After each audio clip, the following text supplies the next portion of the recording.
light breaks through our deepest fear. You make the broken heart rejoice. In you we find our voice. We lift you high above the skies. With every breath our praises rise. Your love, it never fades away. We worship you both night and day.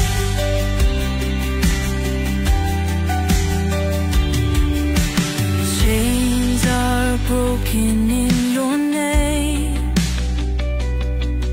In you we are never the same. Your power flows like mighty streams, fulfilling all our dreams. We lift you high above the skies. With every breath our praises rise. Your love, it never fades away. We worship you both night and day.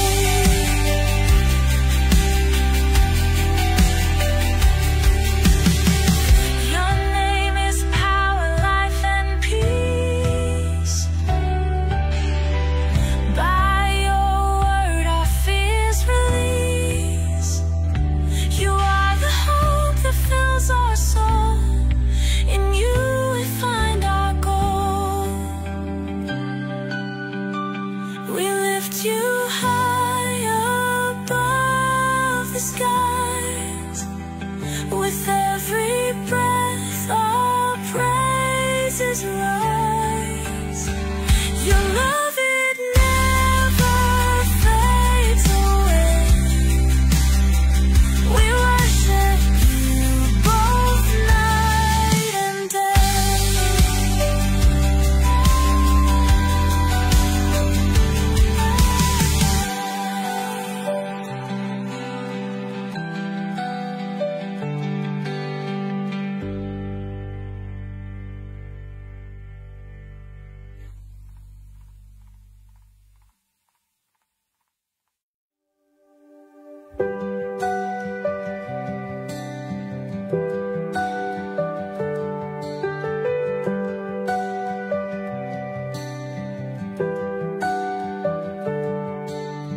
Darkness fades when you are near.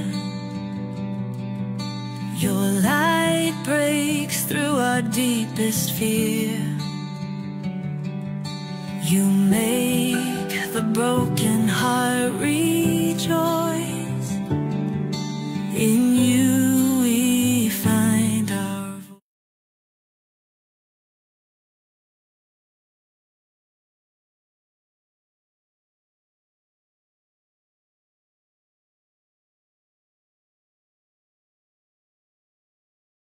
Hello and welcome sa Russia TV mga kapatid, at meron tayong debate na magaganap ngayon between SDARM versus SDA mga kapatid. Ang topic nila ngayon na pag-uusapan ay patutunayan ng ating affirmative na ang Seventh-day Adventist Church General Conference ay naapostasya noong World War I, 1914 to 1918 at hanggang ngayon.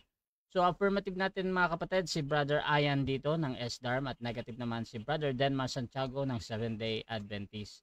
Sa ating setup ng debate, meron tayong 10 minutes sa presentation, 7 minutes sa pagtatanong, same din sa rebuttal, at meron tayong 5 minute na final conclusion. Mauuna si negative, mahuhuli si affirmative. Sa ating rules mga kapatid, hindi naman sila bago sa ating platform, so summarize ko na lang. Ang rule number 1 natin, yung ating 20 seconds na pagsagot. Ang rule number 2 natin, yung pag-categorical ang question, kailangan sumagot doon sa pagpipilian muna. Ang rule number 3 natin, kung wala doon ang sagot nyo or hindi nyo masagot ng direktang tanong, meron kayong 10 seconds explanation rule mga kapatid. Pwede kayong tumawag dyan ng moderator Rule number 4, kung ano ang tanong, yun ang sasagutin. Rule number 5, sa first stand, doon lang kayo dapat magtanong sa inilatag ng katunggali. At during first cross-examination, pag sinabi niyan, hindi ko pa nilatag yan, automatic next question yan. Rule number 6, dalawang warning galing sa akin, -1 minute sa time niya. Rule number 7, isang objection at isang clarification lang at no objection during final conclusion. Rule number 8, no insult about physical appearance, hindi din pinapahintulutan ang pagmumura. Rule number 9, no challenge question. Rule number 10, pwede kayo magtanong ng mga sensitive question or mga personal na question. Rule number 11, 7 minutes disconnection time limit. Rule number 12, meron akong kapangyarihan magtakda ng bagong rules na hindi nakasaad dito. Rule number 13, bilang tagapamagitan, ako'y nagsisilbing tagapangasiwa lamang ng debate na ito at hindi ako responsible sa anumang pananaw, paniniwala o pahayag ng mga debater. Ang mga sagot at opinyon ay pananagutan ng mismong nagsasalita. Hindi rin ako mananagot sa anumang hindi pagkakunawaan, pagkasira ng relasyon o iba pang epekto dulot ng nilalaman ng debate. So by the way mga kapatid, ako nga pala si Rasha Vista. Ako po ay isang Catholic at one of the member ng Templar of Truth at ako po yung tatayong moderator, streamer, timer sa debate ngayon. So sumasang-ayon ba ang ating affirmative sa lahat ng nabanggit? Yes, Mr. Moderator, sumasang-ayon at nagpapasakop sa rules. Okay, tapos sumasang-ayon din ba ang ating negative? Yes, Mr. Moderator. Okay, so before natin simulan ng ating debate, syempre gusto ko muna kayo magpakilala sa ating audience at baka pwede nyo ding ikwento kung paano naganap o inasa ang debate na ito. Unahin natin ang ating affirmative. Pakilala ka kapatid. Okay, una-una sa lahat, magandang gabi po sa ating lahat dyan sa Pilipinas at hindi naman dito sa amin, magandang hapon po. Ako nga pala si Ian Palar, isang simple at ordinaryong binata mula sa Iglesia ng Seventh-day Adventist Reformed Movement na tatayo at magpapatunay at maging affirmatibo sa paksang itong aming usapin. Ay may kinalaman po ito sa mga iba't ibang uri ng isyu, kasaysayan, propesiya, at maging sa doktrina. Pero meron na po tayong mga punto na diskusan o pag-usapan natin sa paksang ito sapagkat maliit lang po ang time. Pero yun lang po.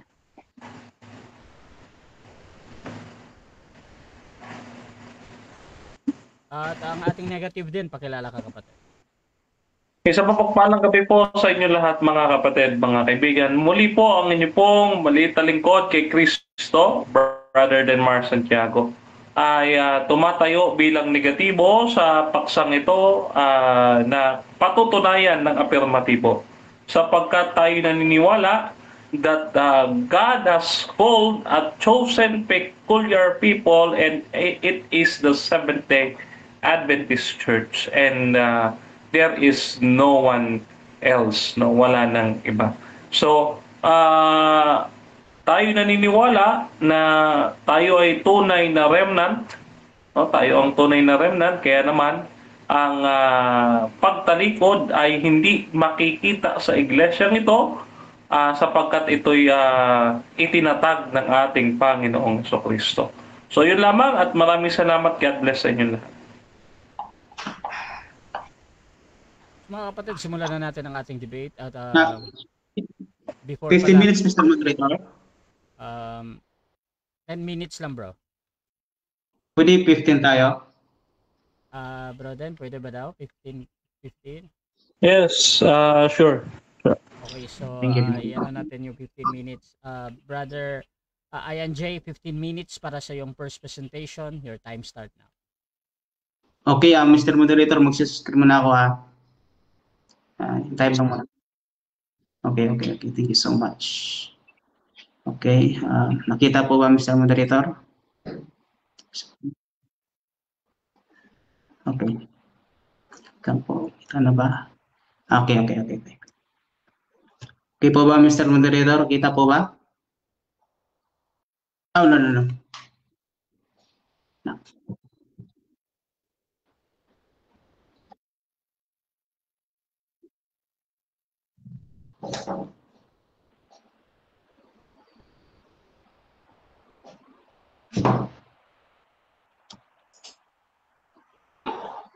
minutes lang, bro.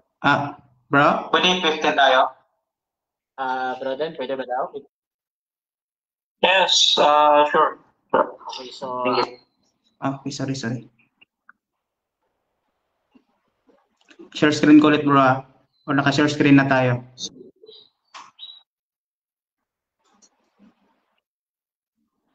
Naka-share, okay na?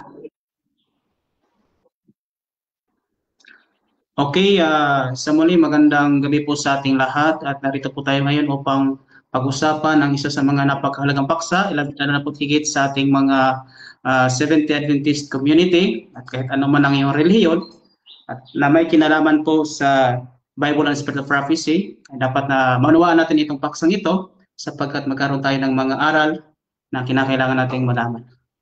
Okay, unang-una, paglilinaw po, hindi issue sa paksang ito ang pagiging extremista o pagiging perfectionist o issue sa sulat ni Ellen White kung bakit at sino daw ang nagmamayari niyan sapagkat ang sulat po ni Ellen White ay isang public domain document. Yan po mga kapatid. At hindi issue dito yung magkakaroon ng 8th period of the church. Yung sa Revelation, wala po tayong aral niyan. At yung aral lang po natin ay hanggang 7 period lang po. At hindi rin issue dito kung sino yung naunang organisasyon patungkol sa SDARM at IMC SDARM. Labas po sila dito sa paksa, kundi ang paksa po ay napakalinaw. At hindi rin issue kung saang organisasyon namatay si Ellen White. Lilinawin po natin yan ha. At hindi rin issue dito kung sa pagkatatag ng SDARM. Ang issue po ay napakalinaw. Patutunayan ko na ang Seventh-day Adventist Church General Conference ay naapostasya noong World War I, 1914 to 1918 at hanggang ngayon. Napakaliwanag po yan mga kapatid. So ang tanong, anong nangyari patungkol po dun sa paksa? Ang nangyari po, naapostasy. At kailan nangyari? World War I at hanggang ngayon. So meron pong pagpapatuloy. Ngayon, ano naman ang apostasy mga kapatid? Ang meaning po ng apostasy, sangayon sa Biblia at Espiritu ng Hula, ay means turning away from, number 1, God's truth, departing from the faith, or rebelling against God's commandments after knowing them. So, ibig sabihin, nakaalam na ng katotohanan, pero ano po, iniwan, ibanundo na, at iba pa. Ngayon, dito tayo sa unang punto. Iniwan nila ng Adventist ang original at dating prinsipyo na hindi sasali sa gera o makilahok sa anumang gawain na may kinalaman sa digmaan o pagpatay ng buhay noong World War I. Meron pong original na prinsipyo ang Adventist na iniwan nila. Ano po yun? Ayan po, 1864 to 1867, Adventist in a time of war, page 85, contrary to the spirit and practice of war ang mga Adventist dati and conscientiously opposed of bearing arms.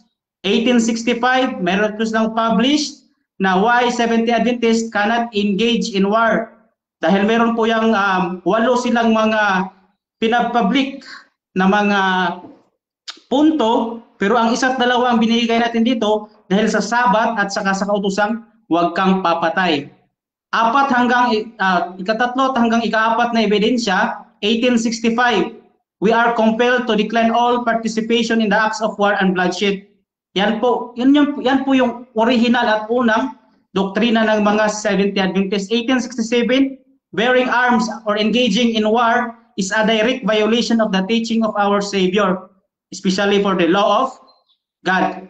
Yan po mga kapatid. At yan po endorse ng Spirit of Prophecy na nagkaroon ng American Civil War doon at ang sabi ni Ellen White sa kapanahonan niya na cannot engage in this perplexing war. Bakit? Kasi nga opposed nga po sa prinsipyo na kanilang hinawakan. Anong yung prinsipyo? Bearing arms and engaging in war is a direct violation of the teaching of our Savior.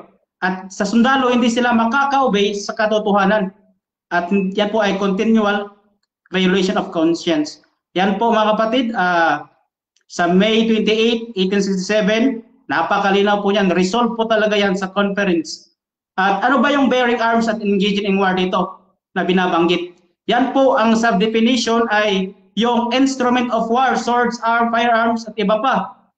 At yung engaging in war, meron po yung active combat roles or itong medical support, mga doctors, nurses, logistics, yung sa food at ammunition, communication, and engineering. Yan po yung mga engaging in war. Yan po sila hindi makikilahok. At anong mangyayari sa time ng mga pioneer kapag merong disobey sa prinsipyong ito? Ito po, March 7, 1865, si Enoch Hayes po na nagpa-enlist sa military service contrary sa principle. Kaya anong ginawa nila? In-exclude nila ang membership doon sa church nila sa Battle Creek. Yan po, napakalinaw yan mga kapatid. Pero anong nangyari noong World War I? Kasi ang World War I nagsimula po yan sa Germany.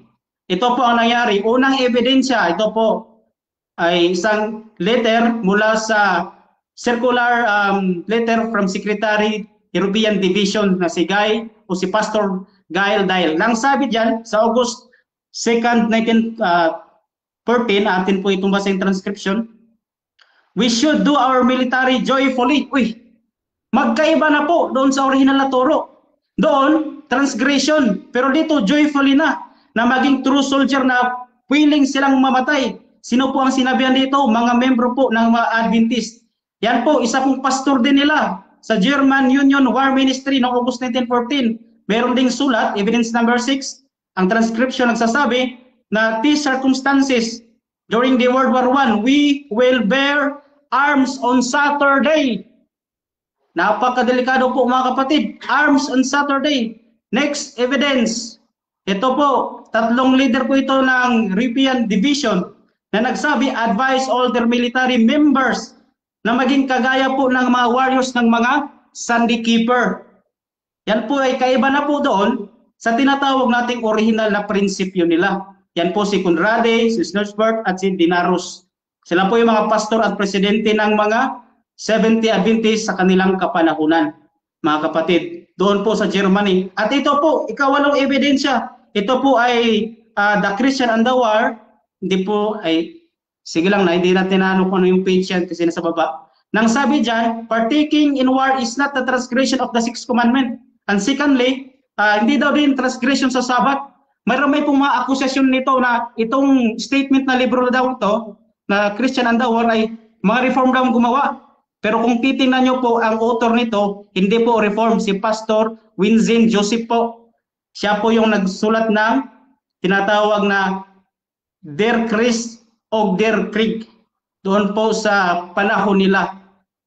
Next, Encyclopedia ng SDA Volume 10, August 4, 1914, that conscripted SDA would bear arms as combatant, would render service on the Sabbath in defense of their country. Napakalinaw po at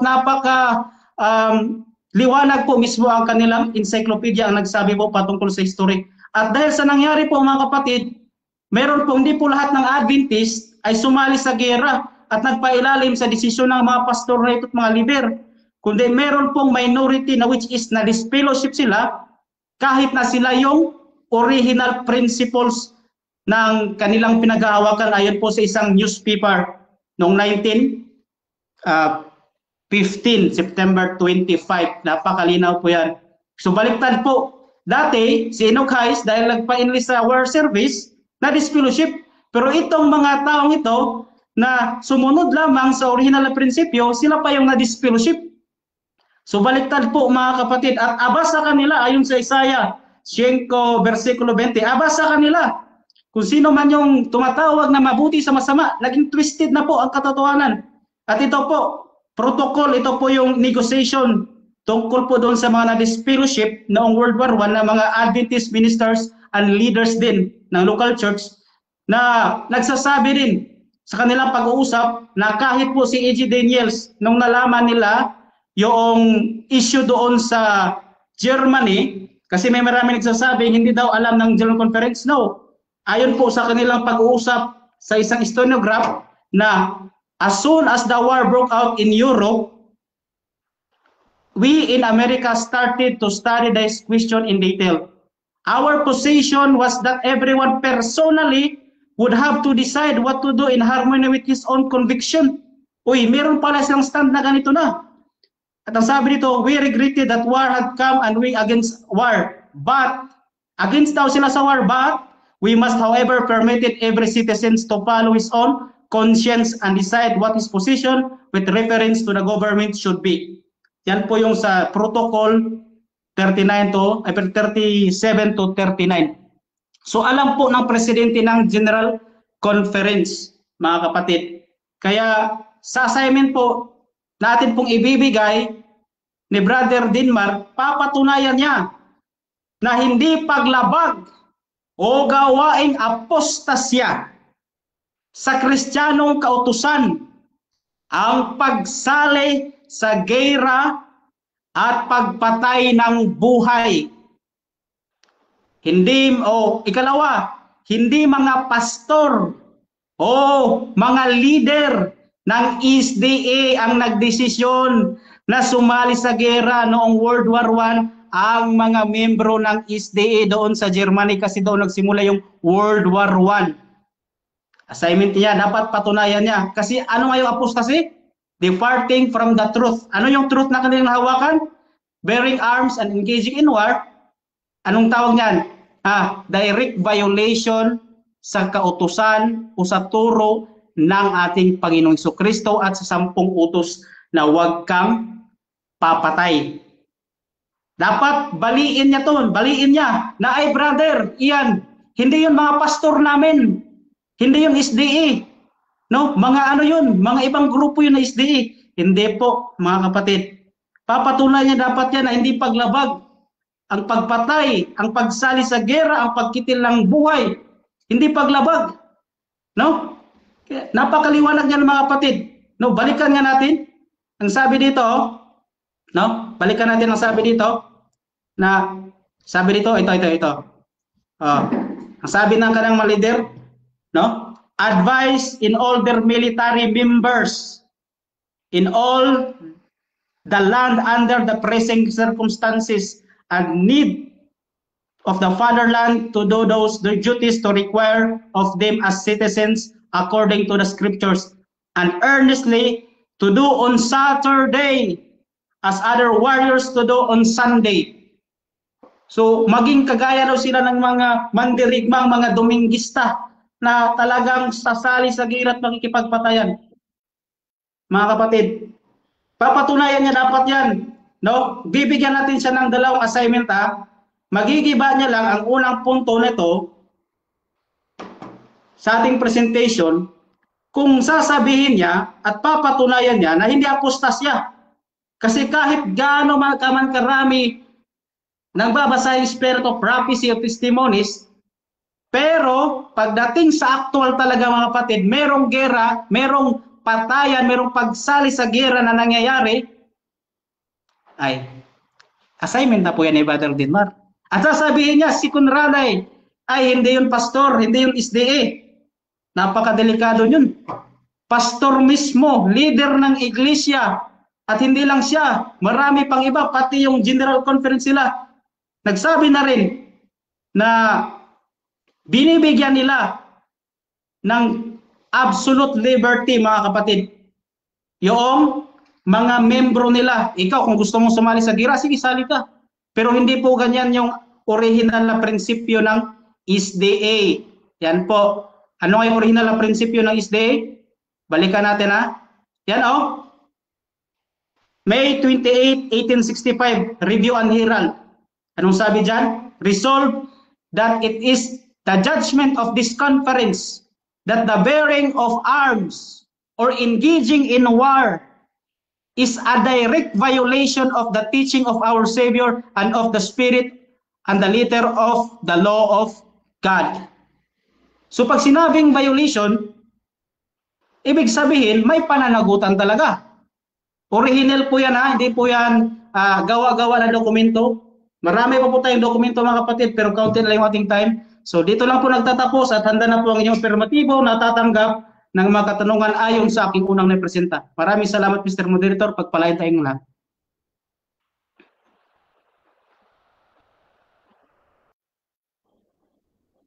So dyan nagtatapos ang unang pahayag ng ating affirmative mga kapatid. Dako tayo sa unang pagtatanong ng ating negative. 7 minutes, Brother Denmar Santiago ng Seventh-day Adventist. Your time start now. Okay, first question. According sa ating proposition, ang Seventh-day Adventist General Conference ay na-apostasize o na-apostasy. So maliwanag ba sa iyo na ito yung tema natin? Yes or no? Yes, maliwanag sapagkat marami pong mga involved na leader ng General Conference ang patungkol po sa issue ng war. Na hindi lang General Conference din, kundi pati doon sa German kasi doon naman nagsimula yung gera. Sumali sila sa gera at joyfully talaga na sumali sa gera, which is violation sa original na prinsipyo. Yan po'y considerable apostasy. Next question. Okay, next question. Since ang ating topic, ang Seventh-day Adventist General Conference ay na-apostasize mula noong panahon ni Conradi hanggang sa panahon ngayon, ayon dun sa proposition o tema, ang tanong ko sa iyo, saan nating mababasa sa mga sulat ni Ginang Ellen White, verbatim, mababasa at nakasulat na ang General Conference of the Seventh-day Adventist na apostasize? Okay, maraming salamat. Saan? 10 seconds, mga kapatid.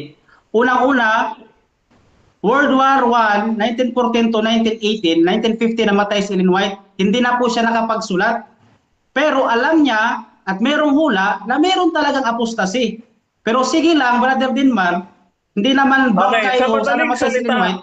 Sa madaling salita, walang verbatim na nakasulat sa mga sulat ni Ellen White na ang Seventh-day Adventist General Conference ay na-apostasy.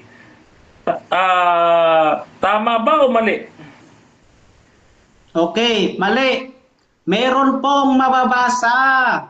Pero sige lang, mamaya ilalatag po natin yan. Antayan mo lang kapatid. Meron pong mababasa. Antayin lang natin ng konti, okay? Okay, next question. Kung meron, at kung meron talaga, maaari mo bang ipakita sa amin saang libro at pahina yung sinasabi mo na may mababasa verbatim, letra por letra, na natalikod ang SDA General Conference? Saan? Okay, maraming salamat. Mamaya nga, ibibigay natin libro. Objection, Mr. Moderator. Objection, time stop muna, Brother Denmar. Mr. Moderator. Ayon sa ating rules, pag may hinihingi specifically, lalo na kung libro, ibigay ang title, ang page, yun ho ang ating rule dito sa debating ito na kanyang sinang-ayunan kanina, Mr. Moderator. Okay, meron ba counter-objection doon? Nanghihingi na siya ng title. Mr. Moderator. Yes, bro. Okay, point of order, magtanong lang po siya ayon sa aking nailatag. Sinagot ko lang yung kanyang tanong kanina, sabi ko, mamaya sa presentation ko, madadaanan din namin yan, Mr. Moderator. So ganito mga kapatid. Sinagot ko na yan. Okay, judgment ko dito mga kapatid, tama si Denmar kung ano yung tanong, yun ang sasagutin. Naghahanap siya ng saan book. However, ang counter-objection dito, nare-recognize din ng moderator, sabi niya hindi pa daw niya nilatag yung mga ganyan. Automatic next question yan, bro Denmar, pag ganyan. Okay. Ayon sa ating tema, patutunayan mo na ang Seventh-day Adventist General Conference na apostasize. Kaya, ayon sa tema at proposisyon, hindi nalalayo sa topic, anong libro at page ng sulat ni Ellen White mababasa verbatim at nakasulat yung proposisyon at tema mo na pinatutunayan mo ngayong gabi? Okay, maraming salamat sa iyong katanungan. Unang-una, hindi categorical. Sasagutin natin mamaya based po sa mababasa. Objection? Mr. Moderator, objection. Time stop muna. Objection muna sa kay Denmar, tapos may counter-objection naman sa kabila. Ang rules natin, since at tanong ko po ay nasa proposisyon o nasa tema na pinatutunayan ng apirmatibo, marapat lamang na ibigay ng apirmatibo yung libro at Okay, pahina okay. na pinagbabasihan niya dito. Okay, so ang tanong dito, yung libro daw at pahina. Brother Negative, Point of affirmative, order, meron ka Mr. bang Moderator. counter objection? Proceed. Yes, Mr. Moderator, unang-una, hindi pa ako naglatag ng libro kundi mga historical evidence pa. Doon lamang siya magtatanong sa ating inilatag kasi nasa ano natin yan, nasa rules natin yan. Magtanong lamang ayon sa nailatag ng first presenter. Okay, so ganito. Kaya, Okay, magja-judge na ako mga kapatid.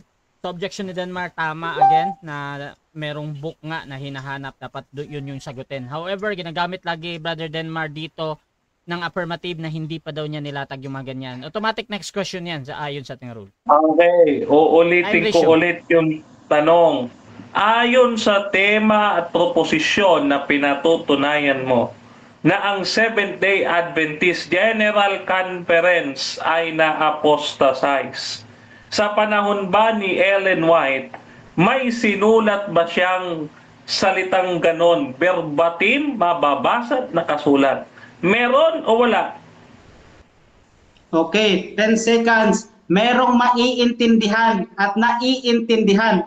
Mamaya ilalatag natin yan. Doon ka muna sa mga issue at mga dokumento. Hanggang 10 dokumento yun at ebidensya. question. Doon ka magtanong kapatid kasi yun yung unang Uulitin nailatag ko ko. yung tanong. Uulitin ko na naman yung tanong.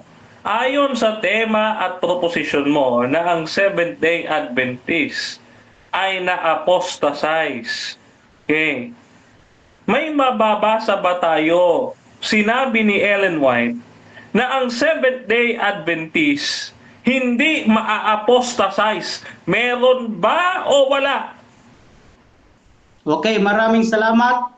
Unang-una, 10 seconds. Kinakailangan natin na magandang pangunawa niyan. Kasi nga, napakaraming ebidensya. Lumabag nga sila sa kautusan ng Diyos. Bakit? Yung pagpatay ba, hindi ba yun apostasy? Yung pagsalis sa gera, hindi ba yun apostasy? Yung mga pastor mong Next question. nagdesisyon? 10 seconds. Last Okay, 1 minute. next question. Okay, next question. Okay. Ito tanong ko, no? Punta tayo dito sa circular letter. Ang sabi mo kasi, na-dispellow sila. Ang tanong, ayon dito sa website ninyo, ano ang dahilan bakit na-dispellow itong mga tinutukoy mong mga tao? Ayon sa website ninyo, sdarm.org. Ano? Ano dahilan? Okay. Ang tanong mo, unang-una, hindi namin yan article, kundi kinote lang namin yan na galing sa SDA. Nang sinabi dyan, unchristian conduct daw. Kasi hindi nagpasakop sa resolution doon sa pagsali at pagpatay. Hindi naman talaga kami magpapasakop kasi nga apostasy yan na desisyon ng mga pastor nyo, ng mga leader nyo doon sa Germany hanggang naging... So inaamin mo, yung mga taong ito na binabanggit mo, that is fellow, dahil sa katigasan ng ulo o unchristian conduct ayon sa website ninyo. Inaamin. 7 minutes sayang! Okay, so dyan nagtatapos mga kapatid. Director, sasagutin ko po. Hindi na. Running time yan. So dyan nagtatapos mga Sayang. kapatid ang ating 7 minutes na pagtatanong. So dako tayo mga kapatid sa ating Okay. first presentation ng negative. Grabe Brother Denmark talaga. Santiago ng SDA. Your time start now, bro. Alam niyo kung bakit hindi ko pinapakilamanan yung issue niya sa Gira, no? Kasi ang topic niya, no, ang General Conference ay na-apostatize. Hindi naman kasi topic dito yung Gira, kung inalaw ba ng Seventh-day Adventist o hindi. Ang topic na-apostatize. Ang ginagawa niya is moving the goalpost fallacy. Moving the goalpost fallacy. Bakit iniiba niya yung topic niya?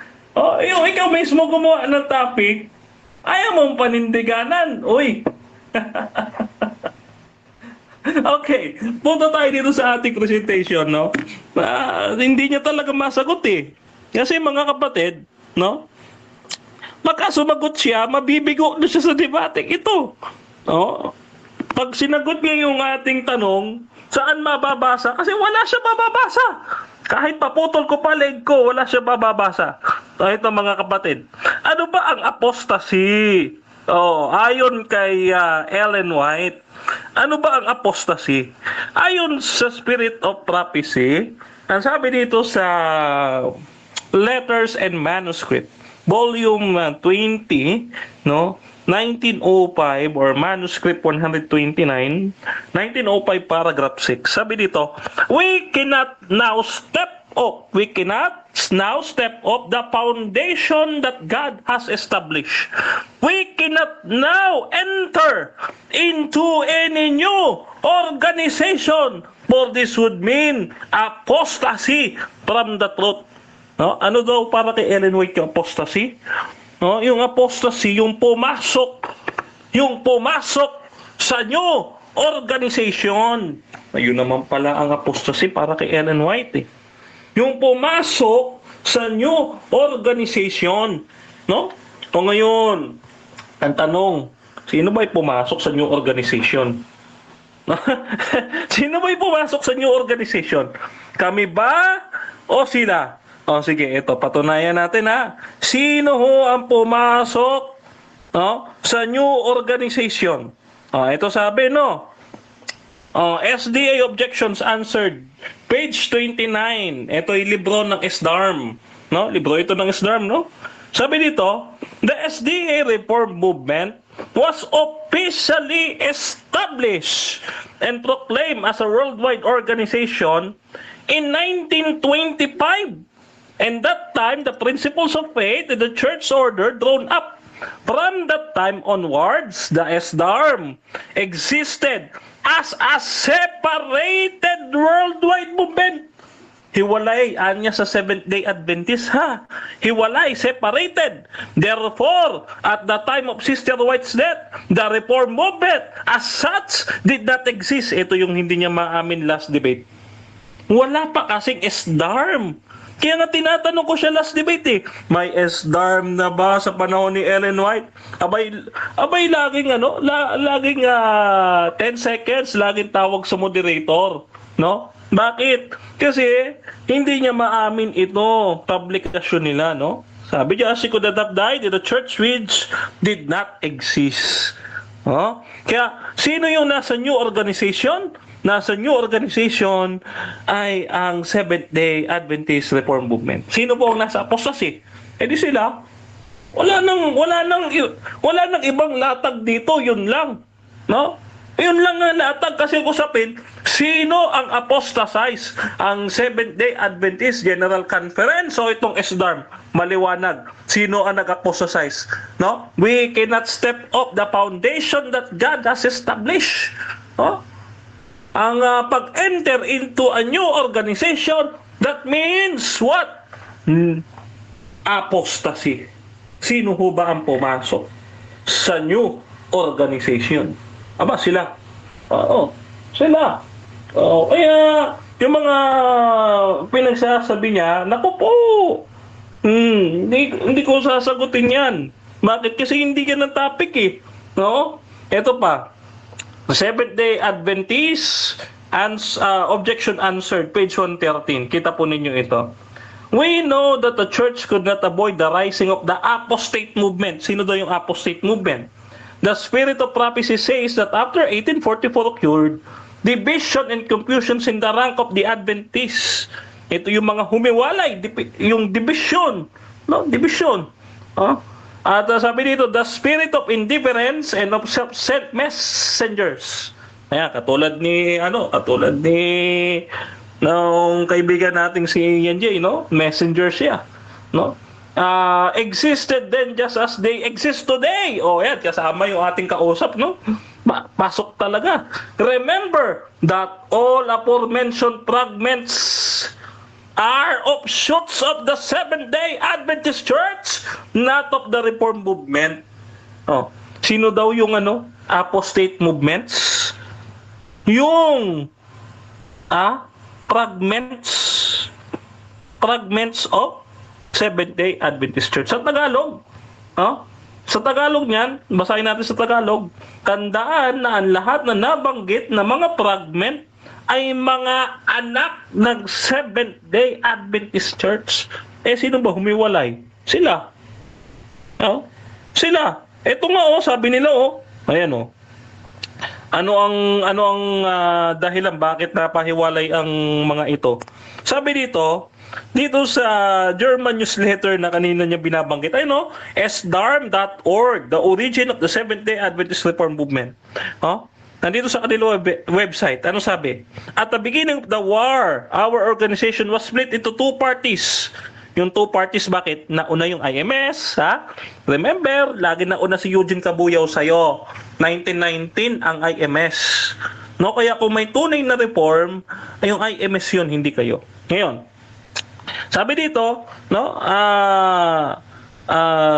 therefore had to be dispelled because of their unchristian conduct. Yung mga matigas ang ulo. Kaya natiwalag kasi matigas ang ulo.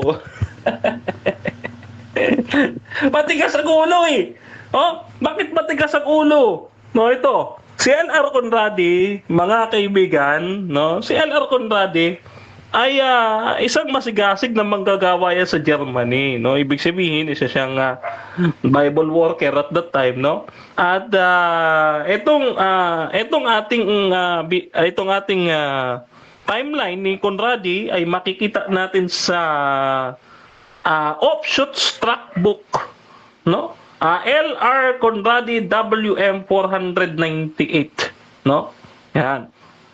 So sinubukan niyang palitan yung mga aklat ng SOP at isinasali niyo sa German, So si Conradi, siya yung presidente ng European Division na nagpasya noong World War I na payagan ng mga kapatid na sumabak sa giyera, Ayan. So tiniwalag niya yung mga Adventist na tumanggi makisangkot sa digmaan at tumawak ng armas, Ginawa niya ito palibhasa, siya ang presidente ng European Division, kaya gumawa siya ng sarili niyang kapasyahan sa panahon ng World War I na pwede nang sumali sa gera mga kaanib ng Seventh-day Adventist, Ayan. So sino lang ang gumawa? Siya lang.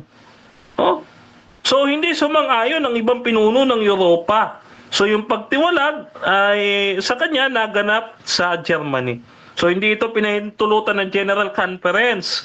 Kaya nung konseho ng Taglagas ay ginanap noong 1915 sa Loma Linda. Ito po yung tunay na kwento, hindi yung kwento ni Ian J.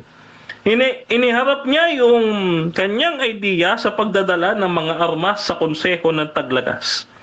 At siya rin ay tuwirang sumalungat. Nang bumalik si Conradi sa Germany sa division headquarters, inilathala niya na opisyal, kung saan ay nakasada di umano'y suportado ng Paul Council ang kanyang posisyon. Abay, may pagkasinungaling Kaya dito, dahil may sinusunod na proseso ang church, dinala siya sa due process, ipinatawag siya at pinagpaliwanag, binigyan ng pagkakataon.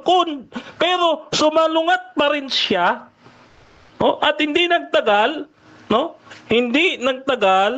ay nagkaroon ng problema, siya ay naging diktador na sa mga kapatid.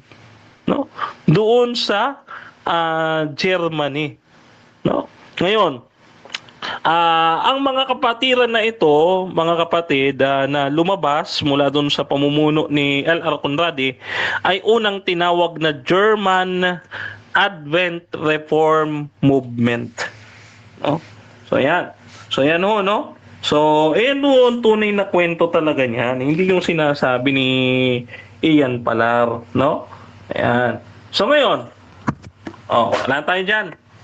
Tapos yung kwento niya kasi hindi naman pinayagan ng General Conference yan Wala namang kaalam-alam ang General Conference niya sa pinagsasabi ni Ian, sasabihin niya, natalikod daw. Wala nga kaalam-alam General Conference Ngayon, tignan niyo po itong ginamit niya kanina. Ito isasampal sa kanya bigla. Sabi dito sa encyclopedia ng adventist.org, Assets PDF article 9 HBV, PDF. Sabi diyan, Schubert wrote a letter to the Department of War in Berlin which caused considerable conflict, pointing out the German Adventists would bear arms and fight. Sino ba to? Sino ba tong Schubert na to?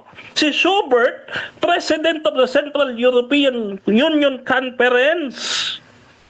Hindi General Conference. Ano ka ba naman? European Union Conference lang, hindi General Conference. No? Walang sulat, walang circular na nanggaling sa General Conference sa Lumalinda na pwede na makipaggira ang Adventist. Oh. Kaya ako pa bibigyan mo ng assignment, ikaw bibigyan ko ng assignment. Oh, maglabas ka ng ebidensya na ang General Conference nagsabi na pwede nang makipaggira ang Adventist. Oh. Yan. Ngayon, balik tayo sa topic. Oh, kasi sinagot lang natin yung kanyang akusasyon. Oh, bibigyan natin siya ng ikalawang assignment, no? Eto, ng ikalawang assignment. Ang kanyang ikalawang assignment, mga kapatid, patutunayan ng apirmatibo. No? Patutunayan ng apirmatibo na sinabi ni Ellen White na natalikod ang church. Oh. Tayo ba, may patunay ba tayong hindi matatalikod ang church? Meron. May 23, 1915. White Estate, anak ito ni Sister White, no? This is a letter to Lida Scott, no?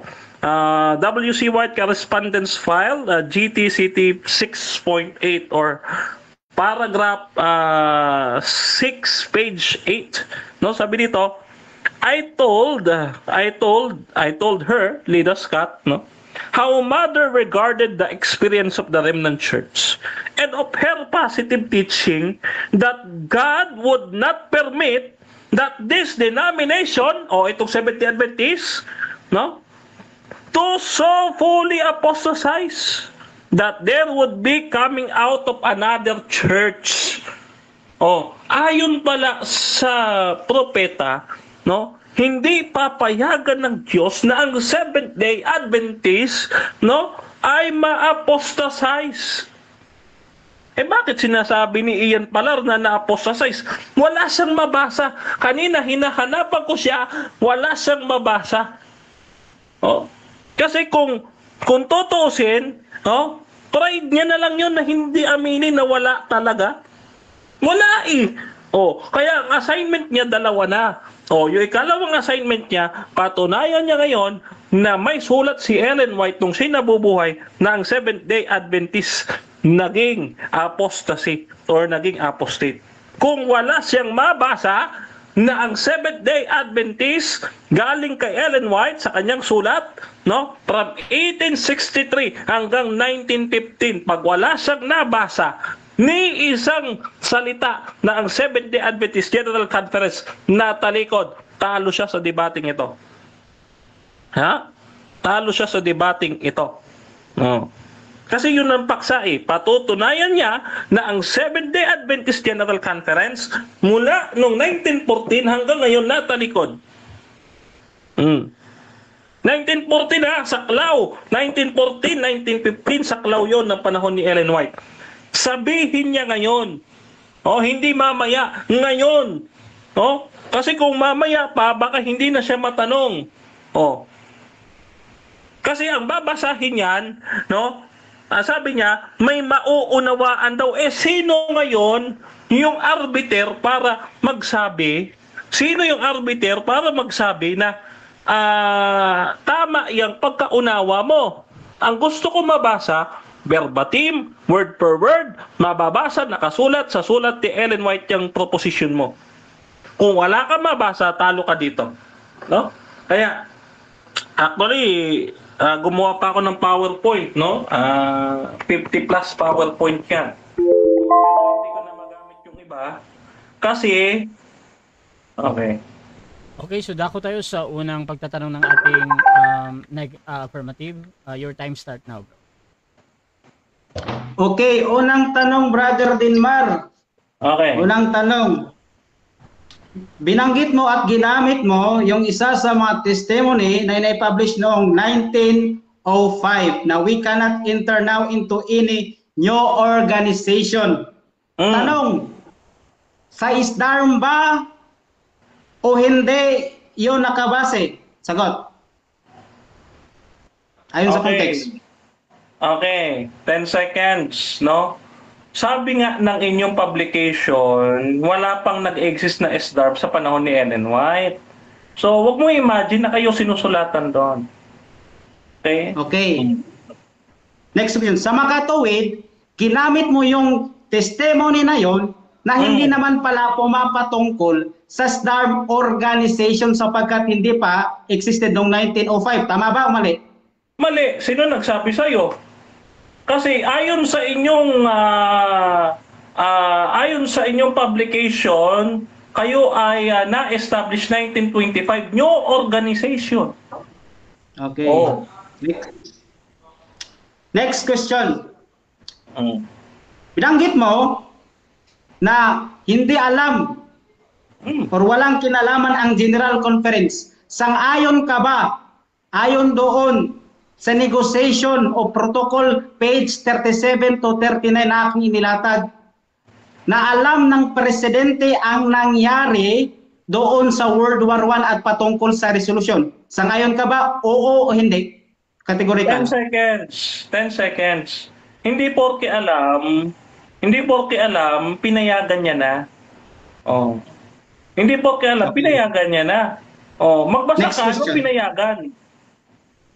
Next question. Ang pagpatay ba at ang pagsali sa gera o pagkitil ng buhay kagaya ng mga pastor mo at mga resolution letter nila, apostasy ba na gawain? Yes or no? Objection, Mr. Moderator. Mr. Moderator. Objection muna. May counter objection. Okay. Proceed. Objection, Mr. Moderator. Meron po tayong rules. Huwag niyan tanungin yung hindi ko pa inilalatag, Mr. Moderator. Okay, so Point of order, Mr. Moderator. sa kabilang panig, sige. Ang sabi doon sa rules, ang unang speaker, which is ako yung affirmative, at ang second speaker at latag, itatanong na. Kaya ang tanong ko po maliwanag at ayon din sa paksa, Mr. Moderator, na nailatag ko at mga ebidensya. Okay, so sa Ulitin kong tanong. Okay, so ganito bro, magja-judge muna ako. Sa ating rules mga kapatid, this is about doon sa first presentation bro ha. Either this is negative or affirmative. So ayon sa ating negative, hindi pa daw niya nilatag yung ganyan. Automatic next question yan. Proceed bro. Okay, sige. Next question. Ito bang si Pastor L.R. Conradi at si Pastor Snoopert, Adventist ba ito sila na leader at mga pastor? Yes or no? Yes, sa European Okay. Division. Wait lang, may sagot pa ako. Sa European Division at saka sa European Conference, hindi sa General Conference. No, ang hinihingi ko sa iyo, no, ay utos direkta galing sa General Conference, hindi sa European Conference. Oh, Okay, next question. Next question.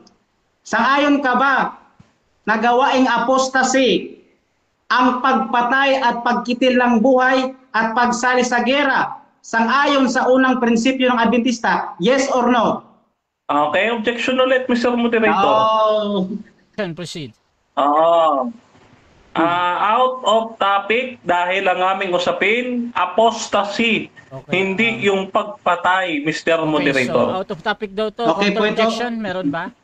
Counter objection, Mr. Moderator. Proceed. As a affirmative, sa akin po yung reasons and evidence bilang affirmative sa paksang ito.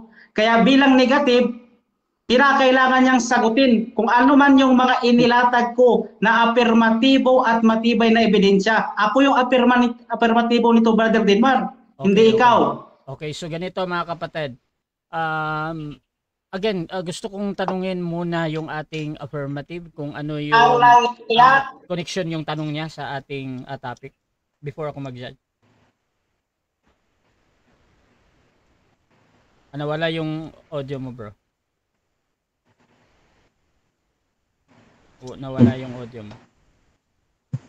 Okay, Mr. Moderator. Ayan. Ito po ay may kinalaman doon po sa aking presentasyon at bilang affirmatibo sapagkat kinuha po natin ang definasyon ng isang apostasyang salita na yun po ay pag-abandona sa prinsipyo.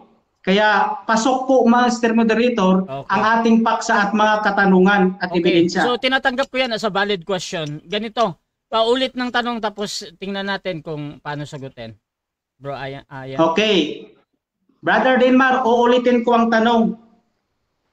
Categorical question, yes or no. Sang-ayon ka ba na ang pagpatay ng buhay at pagpahintulot na sumali sa gera ay isang gawaing apostasy? Isang gawaing apostasy. Yes or no? Yes or no? 10 seconds. Proceed, 10 seconds. Ayon kay Ellen White, ang apostasy, pagpasok sa new organization, Okay. katulad ng ginawa mo. Okay. Wait lang. Next Next question. question. Ang sabi mo, Last 1 pagpasok minute. ng new organization. Uulitin ko ang tanong. Ang tanong, pagpatay, yes or no, gawain ba na apostasy ang pagsali din sa gera? Okay, 10 seconds. 10 seconds, proceed. Ang apostasy ay yung pagpasok sa new organization katulad ng separate organization 1925 na SDARM Next na question. ginawa mo 10 at ng seconds. iyong mga kasama. Okay, 10 seconds.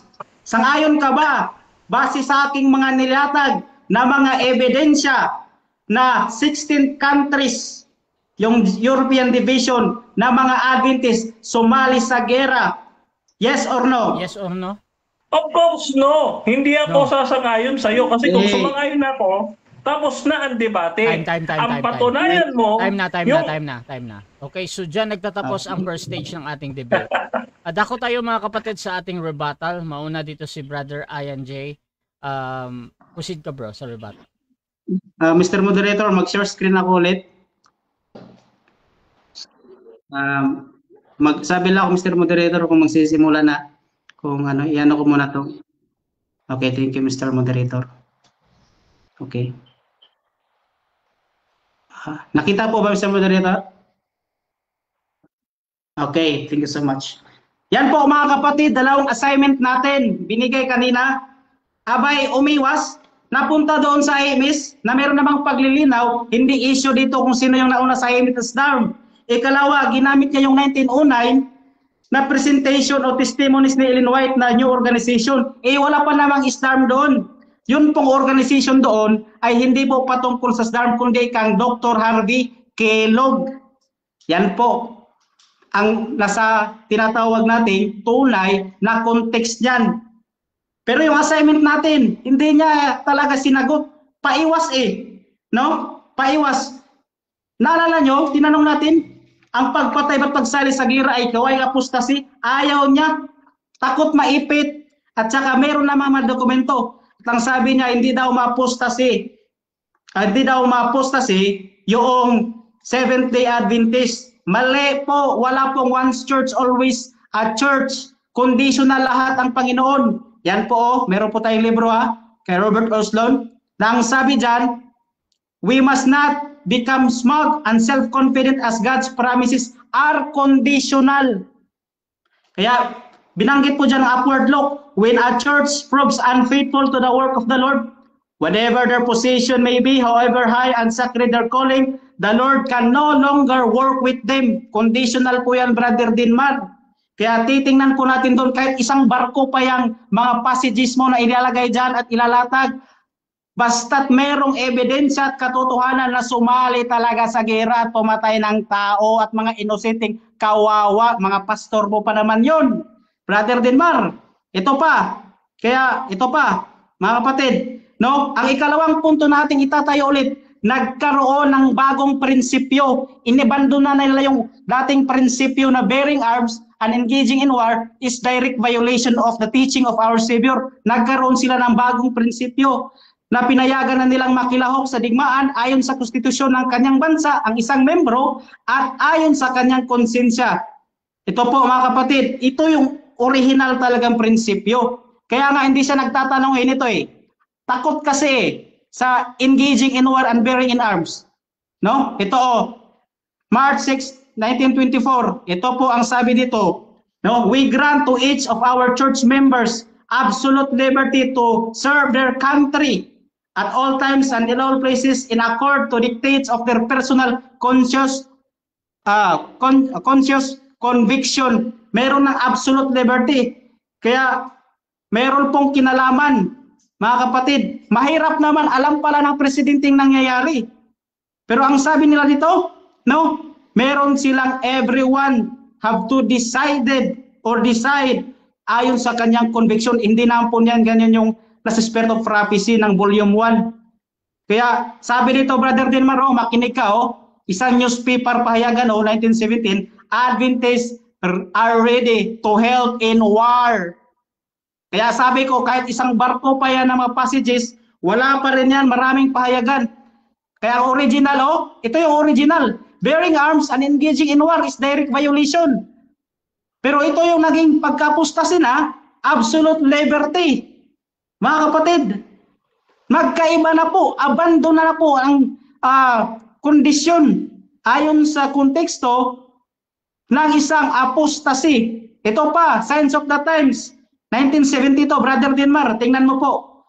Would a member o would a Seventh-day Adventist, yung membership po, lose his member if he become a regular soldier? Ang sabi nila, hindi raw. Kasi nga daw, non-combatancy naman daw yung church. Pero yung individual ay okay lang, sila na ang bahala. Pero yan po ay consensus cooperation, not objection na po mga kapatid. Tingnan nyo po ang pagkakaiba. Ito, tingnan nyo pong pagkakaiba. Ito, dito tayo. Si Enoch Hayes na-exclude sa church dahil nagpa-enlist sa war service. Na-exclude po, natanggal po. Kasi hawak nila yung original na prinsipyo. Pero yung dito na sa Signs of the Times ay hindi na po matatanggal. Tandaan natin na bearing arms and engaging in war, direct violation. Kaya Brother Denmar, napakaliwanag po niyan na meron dito pa, ginamit niya yung tinatawag nating unchristian conduct, hindi niya po binasa yung nasa itaas. Mamaya babasahin siguro natin yan kung may time pa, na may nabanggit doon na about resolution ng war. Napakaliwanag po yan mga kapatid. Ito pa, tingnan mo yung sa General Conference nila Ito Brother Denmar, makinig ka Dito tayo sa another newspaper, May 5, 1950, Evening Star. Anong sabi dyan? Adventist Organized Defense in Next War. Kailan ang war? Seventh-day Adventists today began organizing civilian defense and disaster relief in preparation for World War III. Kaya advance kayong mga Adventist, meron ng World War III sa inyo. Kaya nga, pasok na pasok sa tema Kailan na-apostasy? Beginning ng World War I. Kasi doon nagkaroon ng changes ang kanilang original na prinsipyo. At yung mga fellowship, yun yung nagpapatuloy sa original na prinsipyong wag at hindi sasali sa gera, bearing arms or engaging in war. Pero sila ay okay na. Ang sabi pa dito, mga kapatid, the domination yesterday voted to organize all its churches. Nakasali na pong churches. Schools and medical institution in this country, which is doon po sa isang bansa, na into a nationwide defense program immediately. Nakisali na po, Brother Denmar. At anong sabi doon sa original? Bearing arms and engaging in war is direct violation of the teaching of our Savior and the spirit of the letter of God. Napakalayo na po, mga kapatid, sa original na turo prinsipyo. Wala bang pagtalikod dyan na nangyari? Meron po. Ngayon, ano ba ang talagang ibig sabihin ng about war? Ito po sa kanilang Liberty, War and Peace, page 4. Ang sabi dyan, Brother Denmar, the earliest Christian responded to such admonition not serving in Roman military. So, ang mga Christian po dati noong unang siglo ay nag-refuse po sa pagiging sundalo. 170 AD lang yan nagsimula yung pagkakaroon ng Christian serve in all ranks of military. Kaya wala pong pinagkaiba mga kapatid doon sa sinasabi dito na just war theology has persisted as the dominant in viewing in Roman Catholicism and most Protestant groups. Yan po. Kaya sabi dito sa kanilang sa kanilang pastor, ayaw niyang aminin na apostasya ba? Ayaw niyang aminin. Pero sabi dito, and earnestly to do on Saturday, anong gagawin? Military service. as the other warriors do on Sunday. Kagaya nga ng mga Protestant at Catholicism na meron pong sasali sa digmaan. Napakaliwanag din yan. At sabi pa nga dito, ito, isang newspaper na naman, Tuesday, June 11, 1950, Evening Star, Washington, D.C., San Francisco, July 11, the Quadrennial World Conference of the Seventh-day Adventist Church today set up a machinery training as a young man for non-combatancy war duty. Meron po silang tinatawag na War Service Commission. Kahit sabihin man nilang non-combatant, pero ang sabi dito, mga kapatid, no, nasa kanyang konsensya na yung pag bitbit ng armas. Hindi naman yan yung prinsipyo eh. Napakaliwanag po ng prinsipyo, no? Kaya, Brother Denmar, kahit patay na po si Ellen White at kahit hindi man namatay sa isang organisasyon, hindi naman prinsipyo na dahil nandun yung kanyang bangkay, ayun na yung totoo at hindi apostasy. Kaya nga mayroong proposisyon at hanggang ngayon. Kaya mamaya, baka mailatag pa natin dito kung meron pang oras, yung passages na nagsasabi at maiintindihan at nauunawaan kasi ongoing nga tingnan mo yung pagkakaiba ng prinsipyo ngayon at noon. Napaka kakaiba nga kapatid. Kaya hindi niya sinagot kanina yung mga tanong natin patungkol sa pagpatay at pagsali sa gera. Gawain bang apostasy? Yes or no? O di kaya yung ating assignment na binigay sa kanya na dalawa. Ito. Kaya sabi niya, hindi daw niya sasagutin. Bakit niya sasagutin? Kasi nga, mahirap na talaga. Kung sasang-ayon na niya, pero ang mga dokumento, sang-ayon talaga. Na apostasy talaga, Brother Denmar. Patunayan mo muna talaga na hindi gaway apostasy ang pagsali sa gera at pagpatay. Next question. Okay. Okay, so dyan nagtatapos ang rebuttal ng ating affirmative. Dako tayo sa pagtatanong ng ating negative. Brother Denmar ng SDA, your time start now. Okay, sisingilin kita dun sa sinasabi mo kanina. Ang sabi mo kanina, no, may mababasa tayo sa sulat ni Ellen White nung siya'y nabubuhay pa. Letra por letra at verbatim na mababasa at nakasulat, no? Na ang Seventh-day Adventist General Conference ay naapostasya. Ayon sa tema at proposisyong pinatutunayan mo, meron ba o wala talaga o magti-10 seconds ka para magsinungaling? Objection, Mr. Moderator.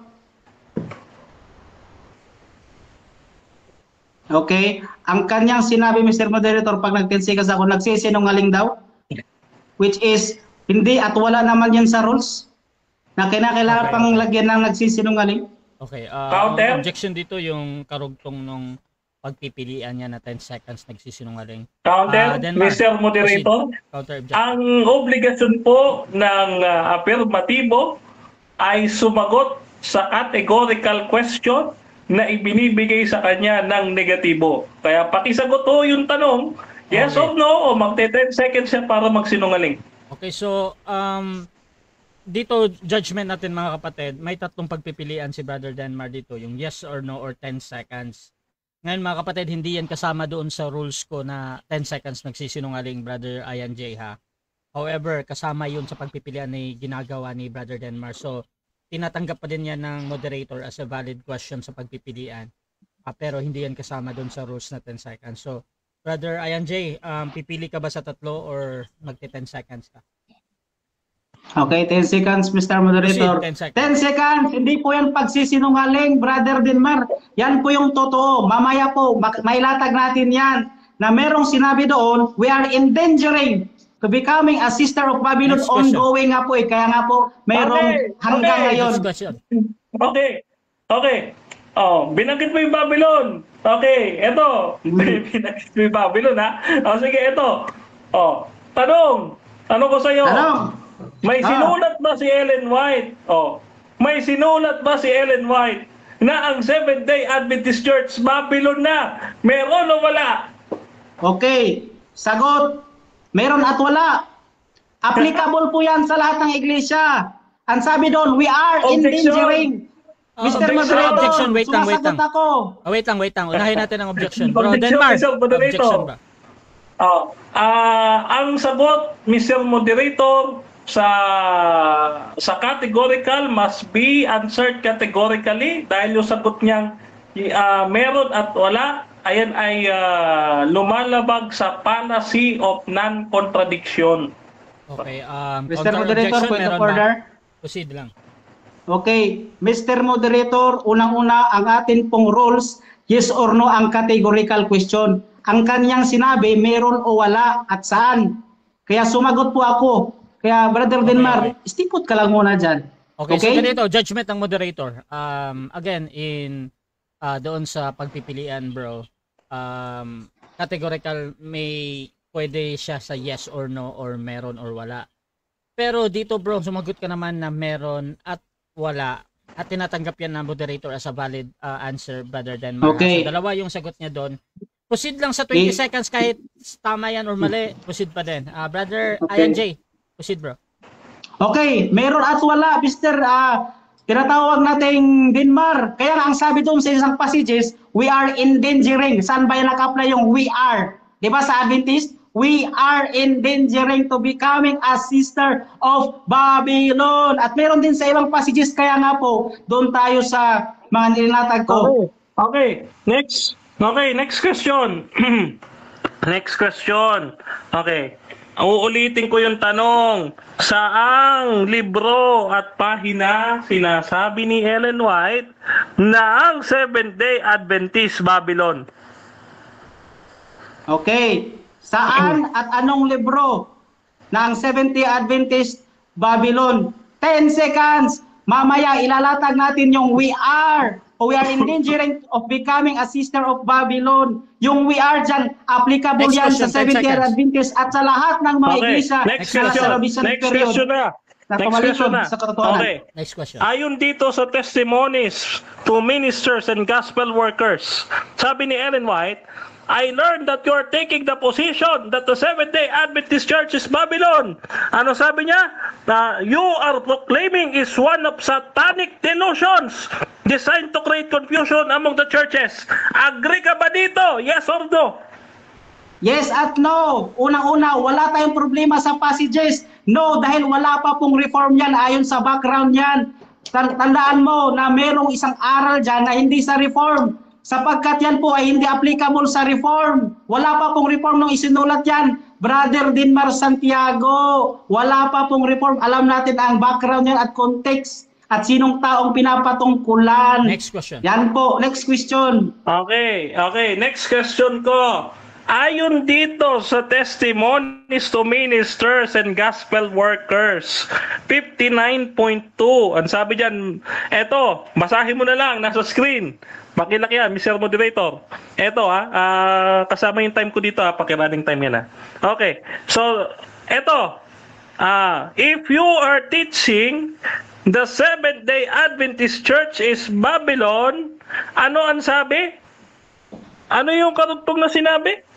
Ano daw yung karugtong? Yun yung tanong. Nagtatanong ka ba? Yes, bro. Ano daw yung karugtong na sinabi?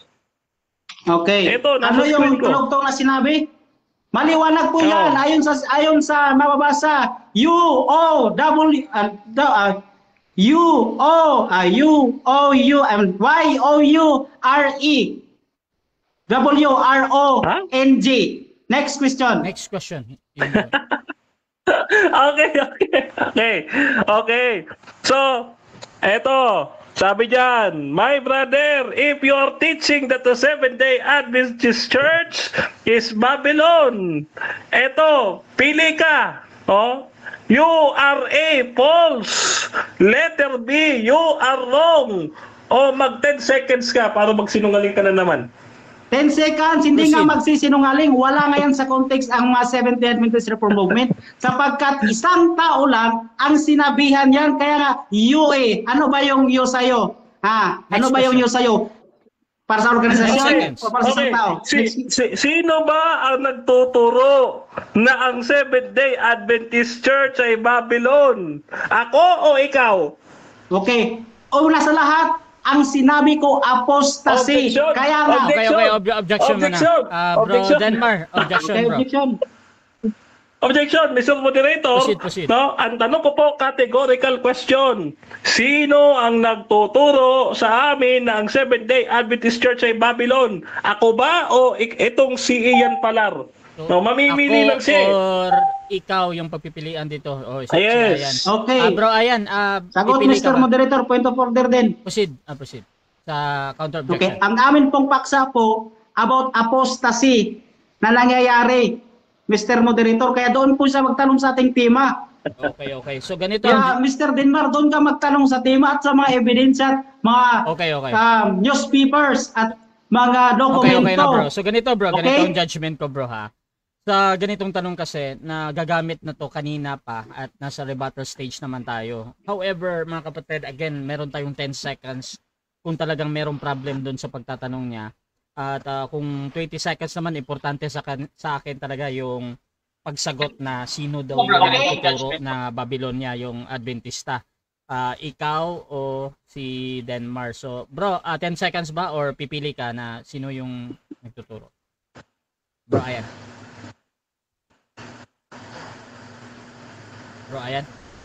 Mr. Moderator. Proceed. Unang-una, hindi ako sang-ayon sa kanyang pagkagamit sa passages kasi nga wala pa ngang reform niyan. At yung tao dyan na sinabihan, hindi rin reform at naging membro sa reform. Next Kaya question. mali po, Brother Denmar, out of context po. Next question. Tanong ko ulit sa iyo ha. Okay. Ito tanong ko sa iyo. Okay ha. Ito. Sabi mo, Moderator. tanungin kita sa Time stop inilatag muna, mo. time stop. Okay. Bro, ayan. Tsaka sa pinipresent mo. Wait lang, bro. No? Wait lang, bro, Denmar. Ngayon, Bro, sabi mo, ayan. ipapollow up ko lang, no? Babylon na. Wait lang. Bro, ayan. Tumatawag ka. Okay. Pwede po ba, Mr. Moderator, na ipakita yung mukha ng ating negatibo sa mga pagtatanong? Ayan. Kung So, okay lang sa kanya? request Okay, naman yan. Mr. Depende Moderator. yan sa kabilang panig, ha? Okay. Mr. Moderator, yung screen ko lang ay ipakikita Okay. ko dahil gusto ko makita ng afirmatibo yung aking binabasang mga ebidensyang dapat itanong sa kanya. Okay, so proceed lang. Wala naman tayong rules sa ganyan, eh. Brother Denmar, proceed sa tanong, bro.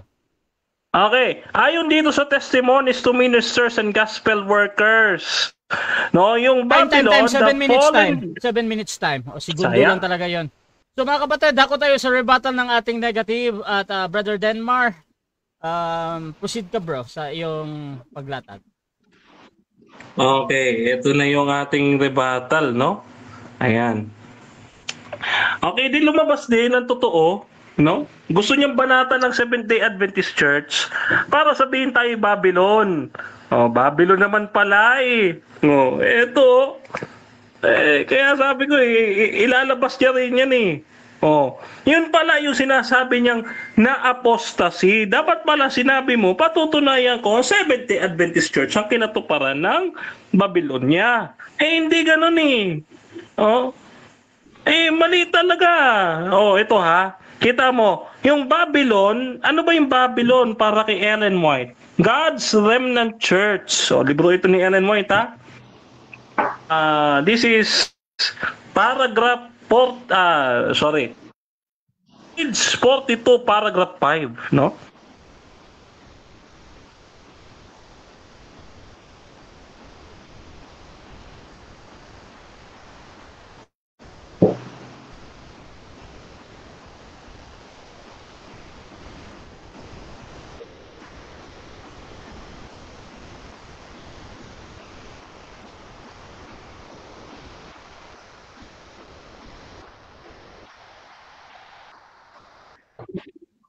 Wala man si Denmar. Okay mga kapatid, so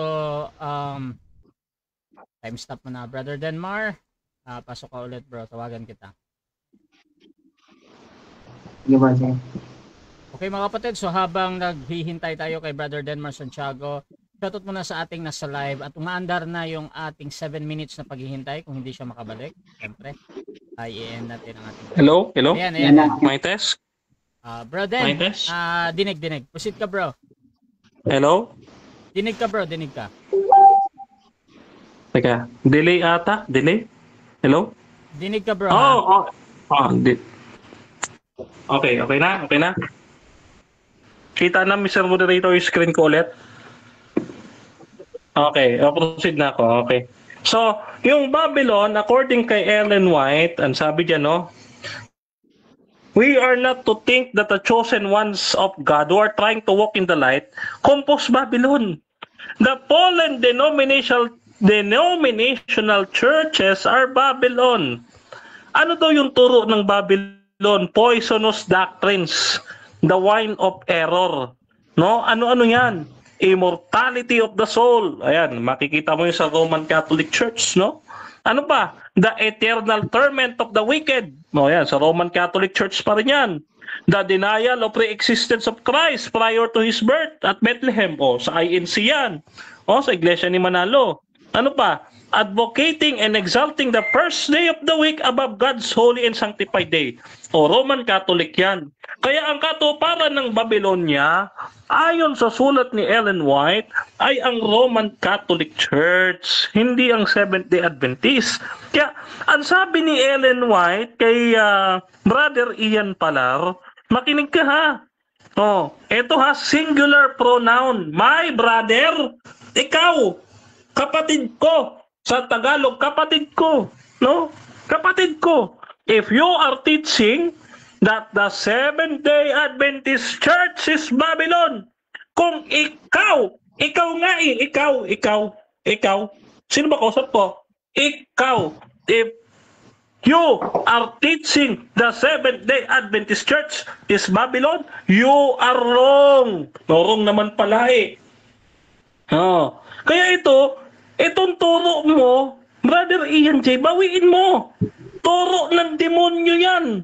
Sabi dito sa Testimonies to Ministers and Gospel Workers, my brother, I have learned that you are taking the position that the Seventh-day Adventist Church is Babylon. Ano sabi dyan? No, you are proclaiming one of the satanic delusions to design to create confusion among the churches. No? Ikaw pala ay nagtuturo ng kademonyuhan sa debating ito. Oh. Naku po, baguhin mo na yan ha, kapatid ha. Oh, ngayon, puntahan natin yung gera-gera niya. Oh, yung gera-gera niya, no? Ito. Oh, dito, sabi dito sa ating presentation na aking isinalaysay ng maikli lang ng mga kapatid. God often ordered the Israelites to go to war with other nations. Saan yan? Passages yan. 1 Samuel chapter 15 verse 3. Joshua chapter 4 verse 13. Oh, God ordered the death penalty for numerous crimes. Exodus chapter 21 verse 12. Verse 15. And chapter 22 verse 19. Leviticus chapter 20 verse 11. So, mga kapatid, God is not against killing in all circumstances, but only murder. Iba po kasi yung killing at murder. Okay? Magkaiba po yan, no? Kaya, dito, ang sabi, no? Though war is inevitable, sometimes it is the only way to keep the sinful people from doing great harm to the innocent by going to war. No? Ang tanong, apostasy ba? Na-apostasy din ba yung Diyos na nag-utos sa Israel? Makipagdigmaan sila? Aba, ba't hindi? Oh. So, ito, biblical ito. Oh. Tandaan natin, no? Tandaan natin, mga kapatid, bilang tunay na mga Seventh-day Adventists, no? Ano ang sabi ni Ellen White? No? Ito sabi, no? The Gift of Prophecy, page 386.2. They also make clear that the Bible is the standard by which all teaching and experience must be tested. Early Writings, page 76. I recommend to you all of your faith and practice, and by that word we judge. No? The Great Controversy, page 595. No? That God will have a people upon the earth to maintain the Bible and the Bible only as a standard of all doctrines and the basis of all reforms. No? So maniwanag, mga kapatid, yung greater light na Bible, no? Ito yung pamantayan ng ating church. Ano ang nangyari sa bayan ng Diyos sa nakaraan? Inutos, direktang inutos ng Panginoon sa Israel, makipaggera kayo. Oh. Ang tanong, lumabag ba ang Diyos sa kanyang utos na huwag kang papatay? Hindi. No? Kaya dito, lumilitaw, mga kapatid, hindi na naman ginamit ni Ian Palar yung sinasabi ni Ellen White last time na ating itinuturo sa kanya na ano, time and place must be considered. No? Hindi niya dapat inaaral nyo ito eh. No, ngayon, tanong, ang Seventh-day Adventist ba? Oh, matatalikod. Matatalikod ba? Okay. Ngayon, ito ito sabi dito, sa testimonies to the ministers and gospel workers, selected messages pala. Selected messages, no, volume 2, page 380, paragraph 2. Satan will work his miracles to deceive. He will set up his power as supreme. The church may appear as about to fall, but it does not fall. It remains. No, para kay Ellen White, natalikod ba ang church? Hindi. Nge. Oh, ay bigo dito si Ian J para sabing na-apostasy ang church. Ano pa? Oh, sabi dito sa sulat ni Ellen White, no? Ano pa? Ito dito ha, sa TM 49 or Testimonies for the Ministers and Gospel Workers, 49.1, sabi diyan, although there are evils existing in the church, sa Tagalog, no? Bagaman maraming mga demonyo nang umiiral sa iglesyang ito. Oh, mga demonyo, no? Mantakin mo yung salita ni Ellen White diyan. Oh, may mga demonyo sa iglesyang ito. And will be until the end of the world. Ako po, hanggang until end of the world, no? May mga demonyo pala dito. Sabi dito, the church in these last days is to be the light of the world that is polluted and demoralized by sin. No? So, hindi babagsak, hindi ma-apostasy. No? Ayan, no? Kaya sabi dito, sa selected messages 397.3, I am instructed to say to Seventh-day Adventists, God has called us a people to be peculiar treasure unto Himself. O hindi po yan Seventh-day Adventist, Reform. Sino ang kayamanan ng Diyos? Sino ang bayan ng Diyos? Seventh-day Adventist. Hindi ang SDARM. Nako po. No? Kaya kayo ho ang lumabas dyan sa Babyloniang SDARM. No? Bakit ito natin nasabing Babylonia? No? Eto na. Babalikan natin sila doon sa salita nilang Babylonia. Oh? Ito mga kapatid. Balikan natin sila. Bakit naging Babylonia tawag dito, bakit naging Babylonia ang Seventh-day Adventist Reform Movement? Ganito po yan mga kapatid, no? Kaya po sila na tawag na Babylonia sapagkat itong Reform Movement, no, ay nahati. No, pag nahati. Okay. Ito po. Oh. Ito yan ha. Kwentuhan natin sila ng kaunting history. Hindi yung dyaryo. Yung dyaryo kasi Okay, so sige, dyan natatapos mga kapatid ang ating rebuttal. Dako tayo sa 7 minutes sa pagtatanong. Brother Ian J, your time start now.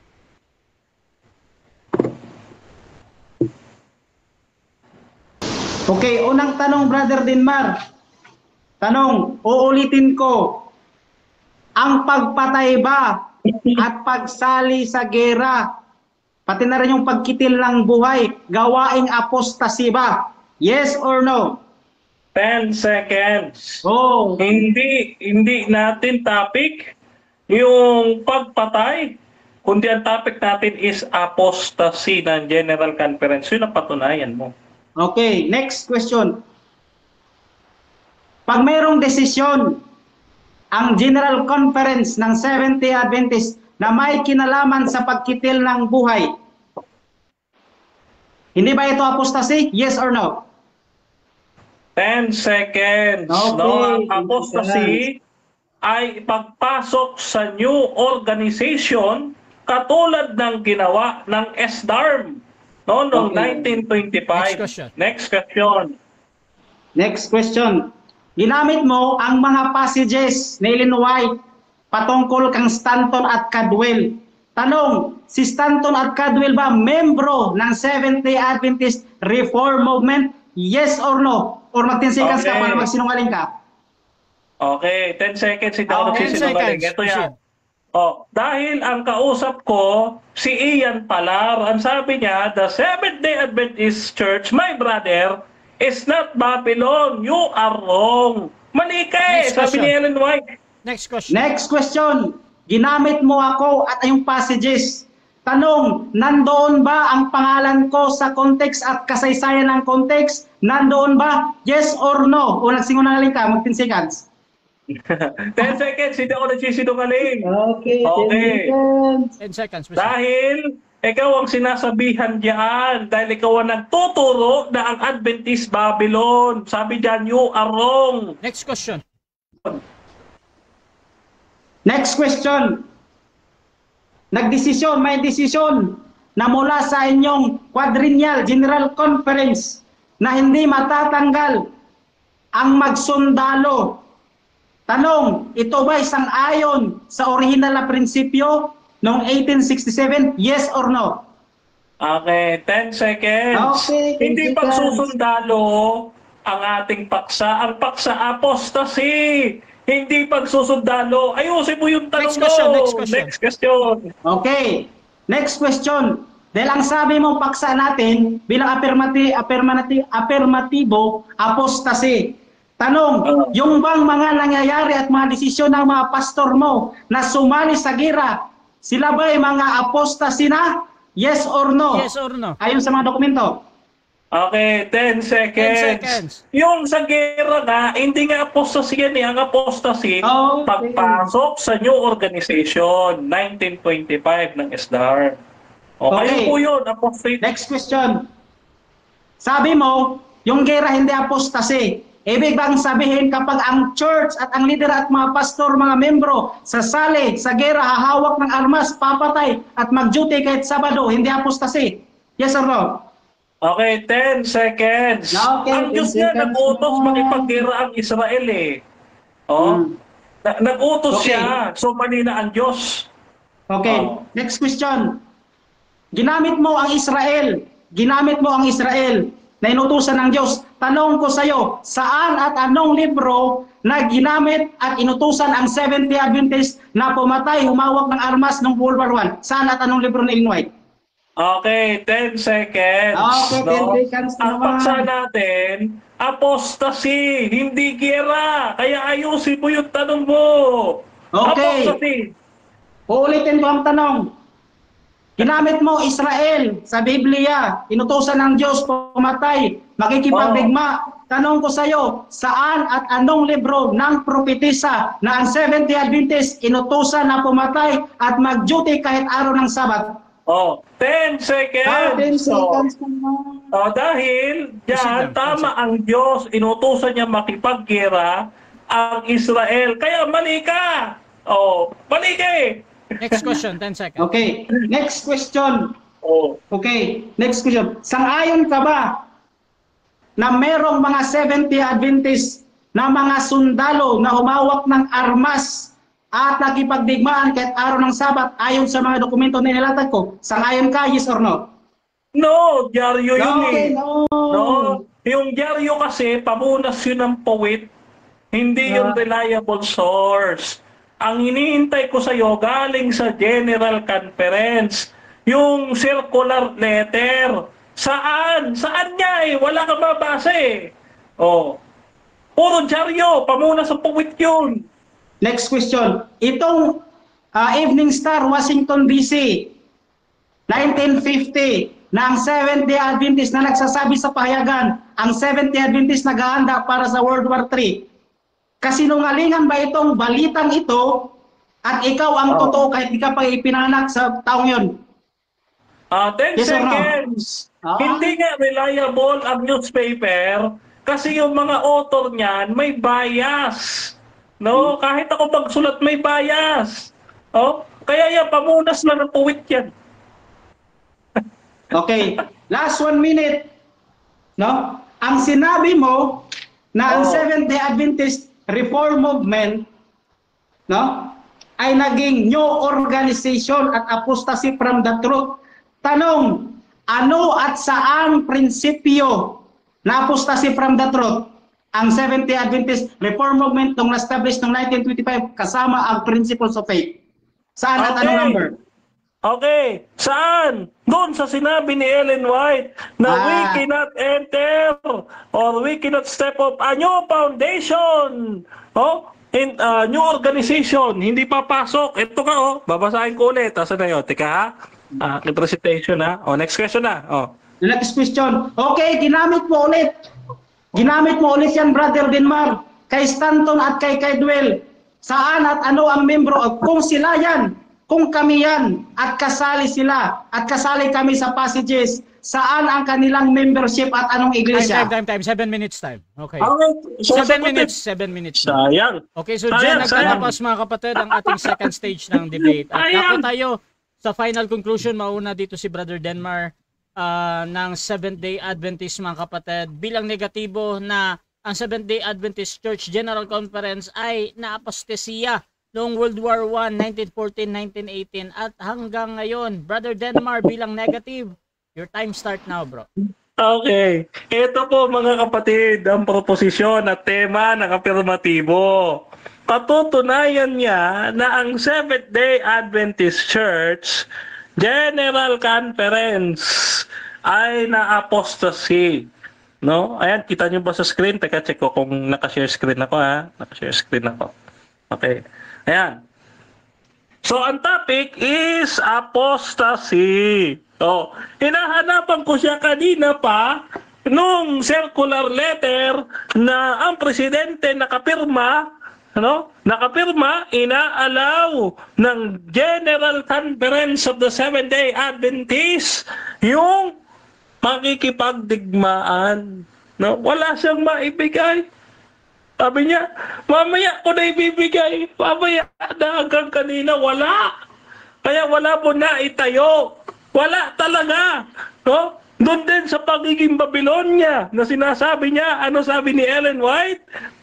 Balikan natin sabi ni Ellen White. Eto, hindi niya kaya sagutin to eh. Kasi, direkto sa kanya, 59.2 ng testimonies to ministers. My brother, sabi niya, ni Ellen White, kapatid ko, if you are teaching, sino ba yung nagtiteach? Ikaw, hindi ako. No? If you are teaching the Seventh-day Adventist Church is Babylon, you are wrong. Ikaw pala, mali ka eh. Mali. Mali ka. Di ba? Kaya, yung tinuturo ni Ian Palar, ano sabi ni Ellen White? No, I learned that you are taking the position that the Seventh-day Adventist Church is Babylon. No? You are proclaiming one of satanic delusions to design to create confusion among the churches. No? Ikaw pala ito eh. Nagtuturo ng kademonyuhan, no? Na ang isa sa turo ang SDA ay Babylon na. Yan ay kademonyuhan. No? Ayan. So, kaya maliwanag yung sabi ni Ellen White, no? So, ito. Ang sabi ni Ellen White, no? Ito. Diba? I learned that you are taking the position that the Seventh-day Adventist Church is Babylon. Mali po talaga eh. Kahit anong gawin ba? Kahit ba balik-balik ta rin ko pa itong PowerPoint ko at yung cellphone ko, hindi ho magbabago yan eh. Kaya dito, hindi talaga makababangon yung ating kasama na si Ian J. Palar. Kaya nga sabi doon sa unang Timoteo 4, ano sabi doon? May mga magsisitalikod, makikinig sa aral ng demonyo. Ano yung aral ng demonyo? Seventh-day Adventist Church is Babylon. Sino ho ngayon ang nagtuturo ng aral ng mga demonyo? Etong tumalikod, no? tumalikod. Tingnan nyo po ano sabi. SDA Reform Movement was officially established. Sumulpot. Kailan? 1925. No? Sumulpot as a separated worldwide movement. Yung separated po ba? Anong tawag doon? Antikristo. Unang Juan 2:19, mga nagsihiwalay sa atin, mga antikristo. Maniwala pa kayo dito sa reform? Antikristo ho yan. Kaya, dito sa debating ito, maliwanag, hindi nakapanindigan ang afirmatibo. Hanggang mamaya, hindi niya mailalabas sa may sinabi si Ellen White na Babylon ang Adventist. Kita po ninyo. Kasi, ang mangyayari, babanggain ni Ellen White yung kanyang sariling salita. Kaya dito, mga kapatid, balikan natin itong last night ko. Ito pinakamahalaga. Against ba ang Diyos sa lahat ng uri ng pagpatay? Hindi ho. Hanggang mamaya, tutulan niya na ang Diyos nag-utos sa mga Israelita makipagdigmaan. 1 Samuel chapter 15 verse 3, Joshua chapter 4 verse 13. So God ordered the death penalty for numerous crimes, letra po letra. Exodus, Leviticus, nakasulat dyan yung mga talata. So ngayon, ibig sabihin, mga kapatid, ang Diyos ba mali na nag-utos na makipagdigmaan? Mali ba? Di ba hindi? Lalabagin ba ng Diyos yung kanyang utos sa huwag papatay? Hindi rin. Ang ginagawa lang ni Ian J. Palar, mga kapatid, nagtatampo kasi tiniwalag sila, according sa kanila, had to be dispelled because of their unchristian conduct. Pagiging matigas ang ulo, mga pasaway, dito sa Adventist Church. Okay, so dyan nagtatapos ang negative final conclusion at dako tayo sa final conclusion din ng ating affirmative. Sa kanyang pinatutunayan na ang Seventh-day Adventist Church General Conference ay naapostasiya noong World War I, 1914, 1918 at hanggang ngayon. Brother Ian J., your time start now, bro. Okay. Mga kababayan, mga minamahal, hindi nagiba ang ating tema. Napakaraming ebidensya at mga tunay na ebidensya ang ating inilatag. Pero doon lang po siya kumuha ng isang argumento na hindi naman kaya kami kasali. Tinanong natin siya kung sino ba yung nasa kontekstong mga tao. Wala siyang maipakita saan local church ng Reform membro at anong taon na binyagan at sinong ministrong nagbinyag. Wala po siyang maipakita na si Stanton at Cadwell ay membro ng Reform. At nagrason pa ang ating kapatid na ang Panginoon daw ay nag-allow na maggera o sumali sa gera noong panahon ng Israel. Kaya tinanong natin siya kanina, may utos ba ang Seventh-day Adventist na sumali sa gera at parusahan ang bayan ng Germany at 16 countries? May surat ba? At anong libro? Text question at 10 seconds lang. Mr. Moderator, mag-share ako ng screen.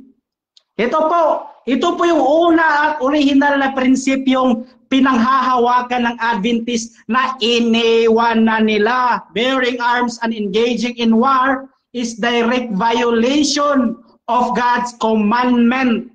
Kaya huwag kang magrason na dahil ang Israel ay initusan, kayo din magkakaroon ng gera. Mali po. Mr. Moderator, nakashare screen ako? Mr. Moderator? Okay? At kaya nga sabi dito, magbasa ka ng Spirit of Prophecy. Huwag kang magpili-pili. Volume 1, 361, paragraph 2.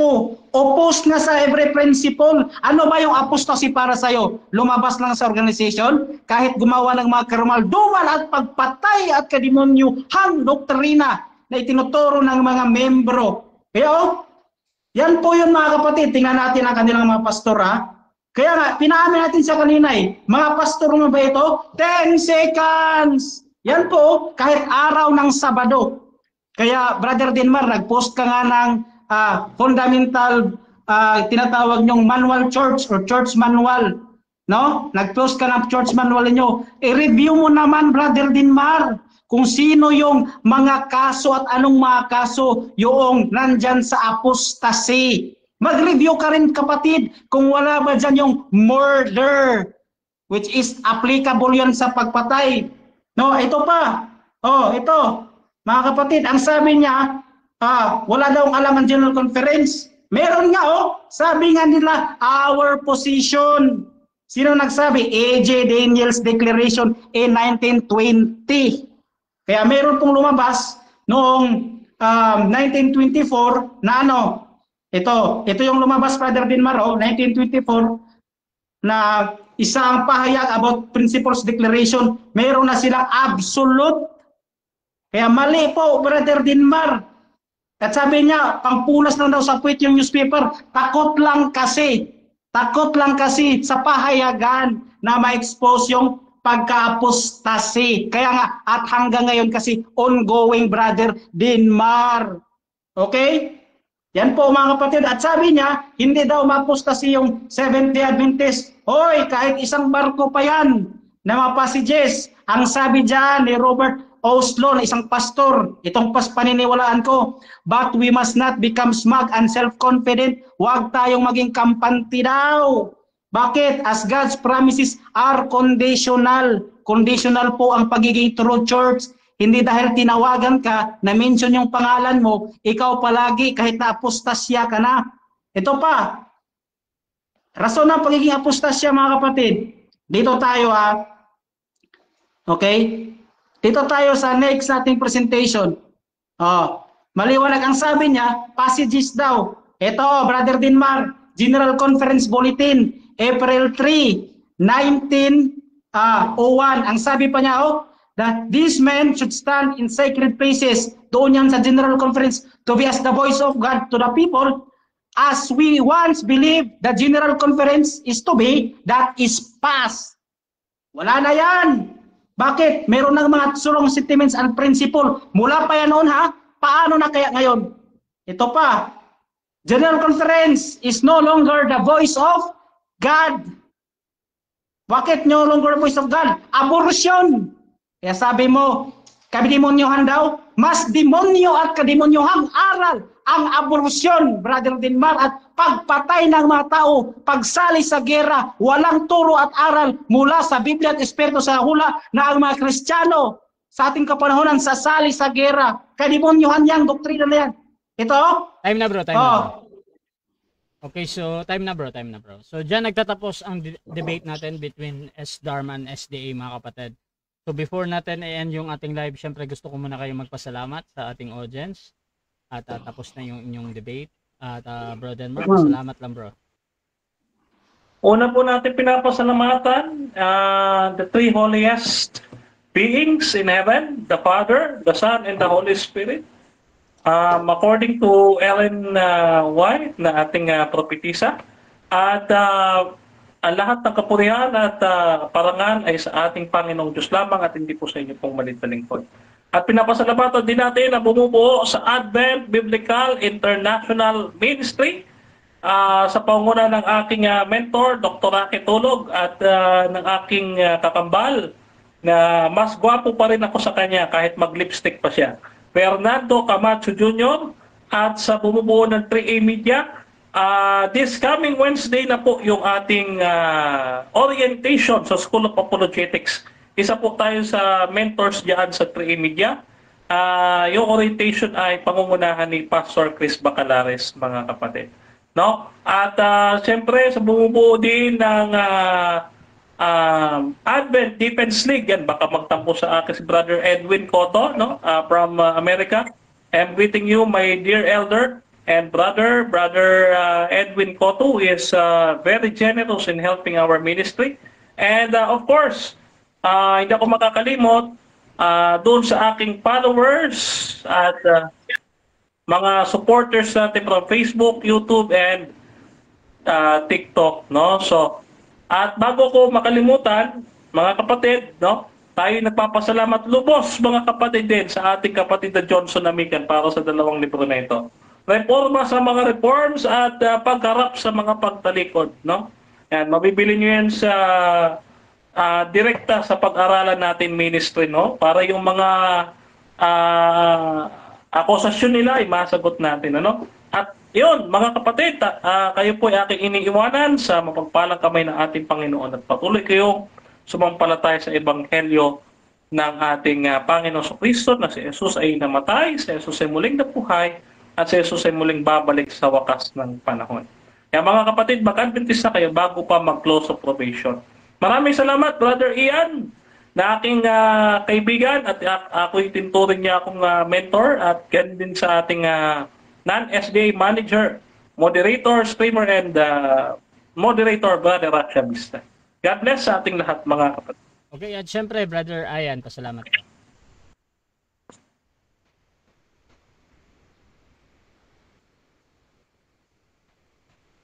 Okay, maraming salamat po una sa lahat ang ating mahal na Diyos at Panginoong Jesucristo sapagkat binigyan niya tayo ng pagkakataon ng ating buhay na maglingkod sa Kanya at sa inyo po mga minamahalang kapatid. Ang ating pong ginagawa po ay isa lang itong educational and informative purposes. Kulang lang po ang time natin talaga para pag-aralan ang lahat. Pero sige lang, at nagpapasalamat din ako sa aking kaibigan na kwapo rin, katulad namin, si Brother Denmar Santiago at sa ating moderator din, Brother Rasha Vista. At ipopromote ko din mga kapatid ang aming isa sa mga page ng Gospel Treasures. Yan po, Gospel Treasures na kung saan mayroon po tayong mga Sabbath School discussion doon. At kung mayroon man kayong mga tanong about sa tinatawag nating pananampalataya at ibang mga usapin na patungkol sa Kristiyano, ay open po tayo niyan. At higit sa lahat, pinasasalamatan ko din po ang mga nasa likod dito, Brother Joelmer Andia, aking partner dito sa ministry sa Cambodia. Brother Pastor Peter Kayohin, ang aming mentor. At sa iba pang mga kapatiran dyan. At higit sa lahat, meron po akong gustong i-promote din mga kapatid. Itong The Good Way series nating libro. Yan po, meron po itong mga paksa na kinakailangan nating malaman at pag-usapan.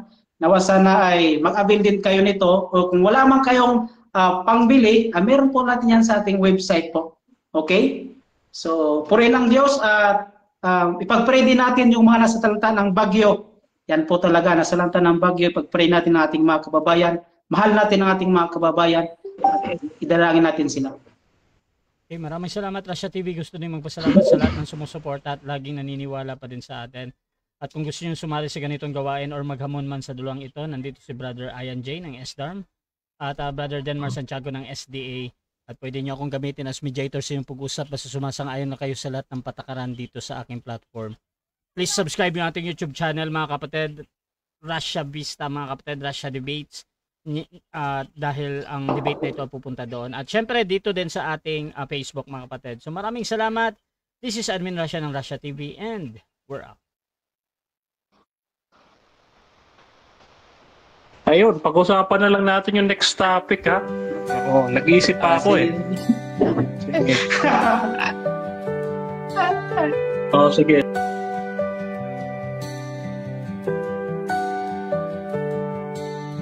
Darkness fades when you are